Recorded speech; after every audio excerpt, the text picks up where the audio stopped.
maganda ang panahon. Mag-ingat lang kayo kasi uso rin ang sipon sa ganitong panahon. Mga bata, takpan niyo ang bibig niyo kapag umuupo o kaya bumabahing kayo. Sandali, mahal! Saan ka pupunta? Huwag kang umalis! Magpahinga ka lang! Tingnan mo, sobrang init mo! May lagnat ka! Kailangan kong pumasok. Huwag ka na muna pumasok! Pero kapag hindi ko natapos yun ngayon, baka mamaya. Baka mamaya. Hindi.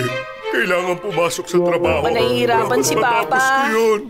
Ano ba yan? Ang kulit talaga ni Papa. May sakit na nga siya tapos gusto pa rin niyang pumasok sa trabaho. Doraemon, Nobita, masama ang pakiramdam ng papa niyo. Huwag maingay para makatulog siya.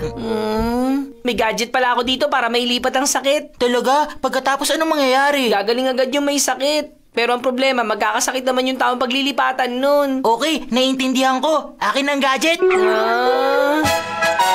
Blue Transferring Gadget!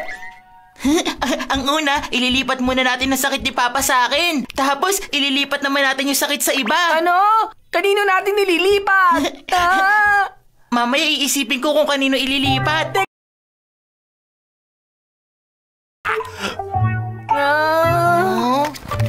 Aba, bigla na lang gumaan ang pakiramdam ko ha. Wala na akong sakit. Makakapasok na ako. Ayos! Ang galing! Buti naman!